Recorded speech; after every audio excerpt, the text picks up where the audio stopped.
Before the arrival of major European entities, the Spanish, the Dutch, the French, and the British, in North America, there existed a large and intricate Native American population that culminated in a number of different tribes, cultures, customs, languages, many of them interconnected. But even Native Americans, as we know them, have not always lived in North America. It's presumed that they arrived roughly about 10,000 years ago, crossing a land bridge from northern Asia, roughly here, and then making their way across an icy land bridge into modern day Alaska, where there was more of an opportunity for people to cross over, and in this case, northern Asia and over into Alaska. Eventually, they would make their way all the way from Alaska down into the rest of North America, all the way down through South America, all the way down even to the tip of South America. So you would have indigenous peoples from Asia making their way all the way down from the tip of North America all the way down to the tip of South America. And throughout this time period, over the course of the next 10,000 or so years, Native Americans would build various different customs, cultures, and different aspects that would help them survive. So, in this chapter, we are going to talk about the various different things that make our continent, North America, unique. So it begins with that land bridge. Some of the more intricate tribes in the Americas existed roughly right throughout here in Central America. Mexico, Central Mexico, on the way down through Central America, and then of course in the Andean Mountains there. Okay? So, major civilizations that would rival any of the best on any world scale. You have the Inca civilization right there in the Andean mountain range in South America. Modern day Peru and Bolivia make up the large aspect of the former Incan Empire. This is a civilization that would build large and grandiose pyramids, oftentimes in mountainsides. And they had a grandiose civil structure, even a political structure. Okay? Closer to us, though, were the Mesoamericans. Meso, Mid-Americans, Central Mexico, and on and throughout the Yucatan Peninsula. You have major civilized tribes that existed in modern-day Mexico and in Central America that, again, could rival any of the other civilizations on a world scale. Beginning with the Olmec civilization. Roughly 2,000 years ago, the Olmec civilization existed there in South Mexico. They would eventually give way, but these were peoples that would build pyramids and also various different statues that were reminiscent of Stonehenge in some different ways. Otherwise, you have a major civilization in the Yucatan Peninsula all the way throughout Central America, the Mayan civilization. If any of you have ever been to the Mexican states of Yucatan or Quintana Roo, or if you've ever been to Belize or Guatemala, you probably understand that things are a little bit different there from a native perspective. It's very, very intricate with some of the artwork, with some of the detail in pyramids. The Mayan civilization existed in an area that largely did not have navigable rivers. But this part of Mexico and Central America is largely comprised of rainforest. So you do have water. Without rivers, how do you extract that water? And what are some things that have to happen in order for you to be able to use and live off the land? You have to find ways to not just settle, but then perhaps grow your foodstuffs and whatnot. And then, with such, you can provide civilization. The Mayans had a very intricate civilization,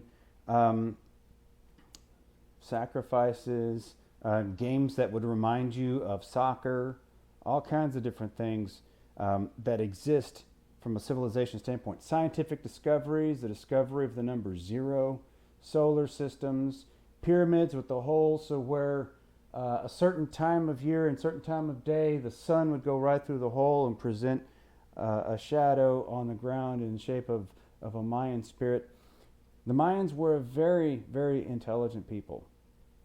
They had the unfortunate consequence of not quite paying enough attention to some of their ecosystems and the way that they damaged them. It is believed that the Mayan civilization faltered roughly about 1,000 years ago as a result of overusing their ecosystem, burning forests, perhaps overworking soil, exhausting resources in that area, and environmental concerns oftentimes led to their downfall. Okay, so the idea that North America was pristine before Europeans got here may not be 100% accurate. So you can venture to think, yeah, if there are 20 million Native Americans in Canada, the United States, and Mexico before the European arrival, as opposed to perhaps 500 million, yeah, it's probably going to be more pristine, right? But it wasn't 100% factually true. Okay, so keep that in mind. Eventually, the great strength of the Mayan Empire collapsed, and a new empire arose in the territory similar to the old Olmecs and in areas partially inhabited by former Mayans. But in the Central Valley of Mexico, you had a civilization known as the Mexica people. We know them better as the Aztecs.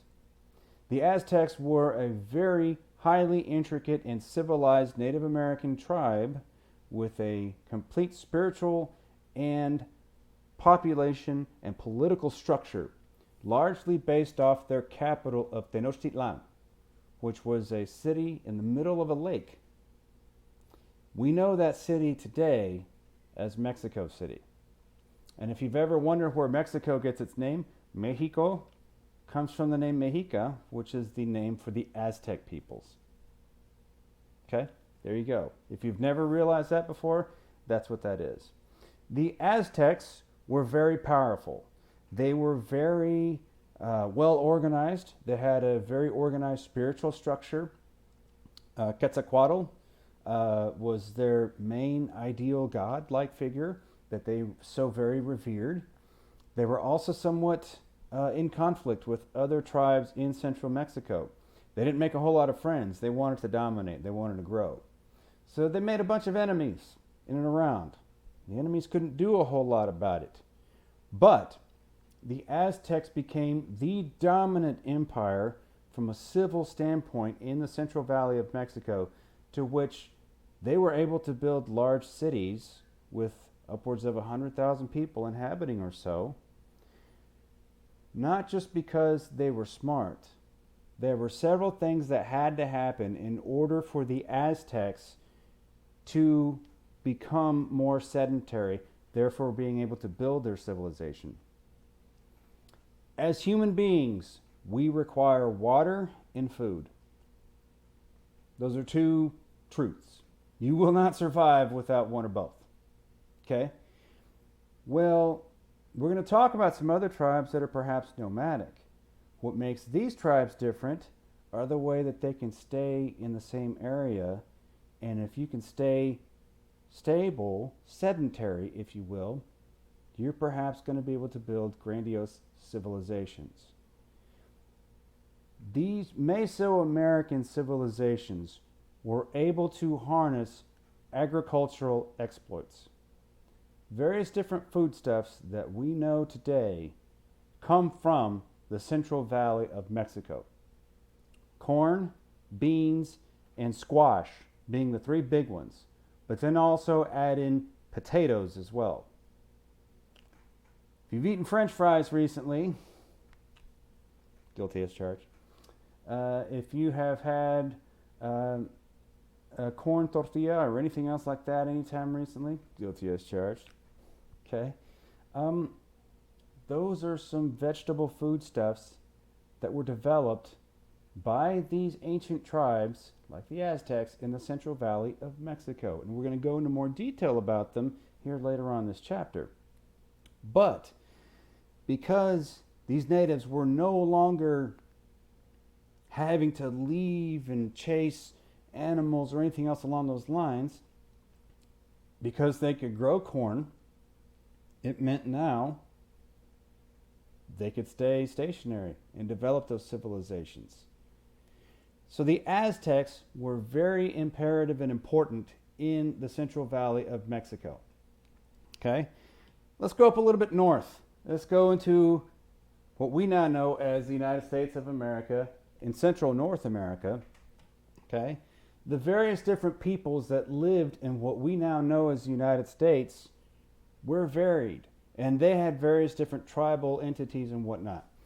Up here in the Pacific Northwest, Washington and Oregon, Northern California, places around those lines, you have more of a hunter-gatherer-fisher type. So if you've ever been out to Seattle or Spokane, Washington, or Portland or anything else along those lines, one thing's certainly true up there.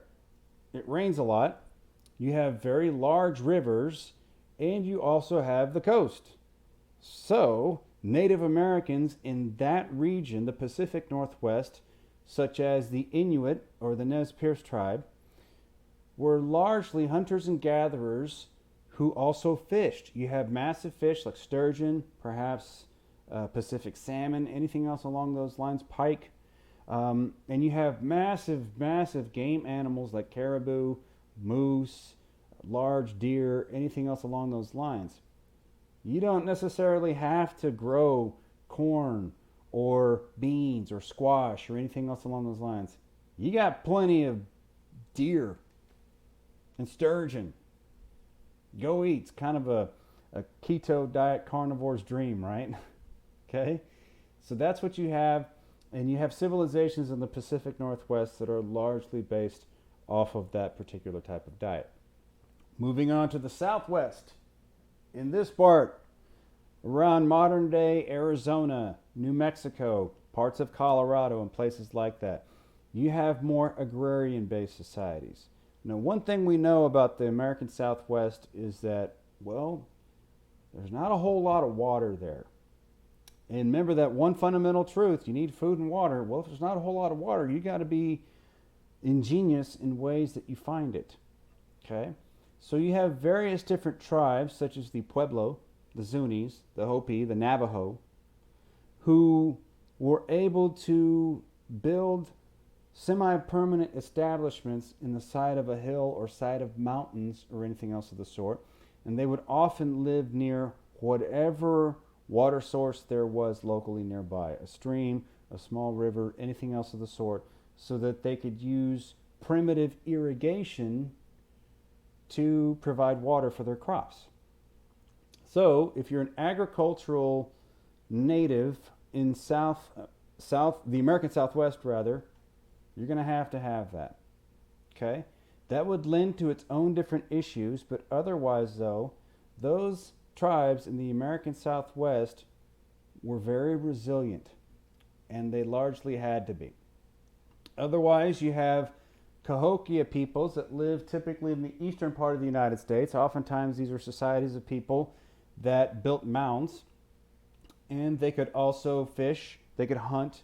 And what we know is the eastern United States, there are quite a number of navigable rivers, especially along the Mississippi River and eastward, where you have plentiful rain and fresh water sources, which also lends its way to having other sorts of game and other things to hunt, perhaps.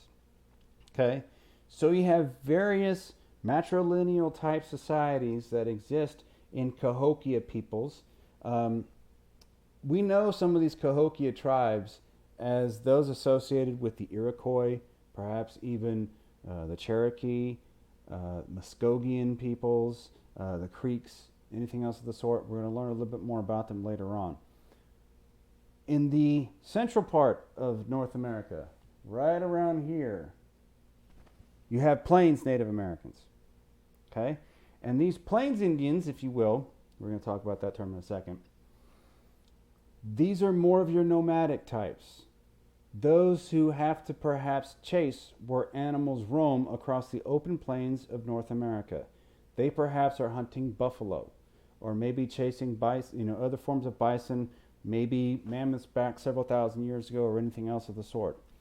These are generally not people who can afford to be sedentary because their lifestyle mandates you've got to chase to kill. You got to kill what you eat and you got to chase it. Okay? So you have plains tribes who are oftentimes nomadic. What many of all of these tribes have in common is that they may live differently, but some of them, even if they live in different regions of North America, perhaps speak a similar language. They may have a language system that is derived from the same root. Thus, you may have a tribe in the Pacific Northwest who also speaks the same language or very similar language to perhaps Mesoamericans in Mexico or anything else of the sort. That ties bonds culturally, even if they perhaps have different living arrangements or other aspects to their lifestyles. Okay? So this is what is going on in the Americas before Christopher Columbus.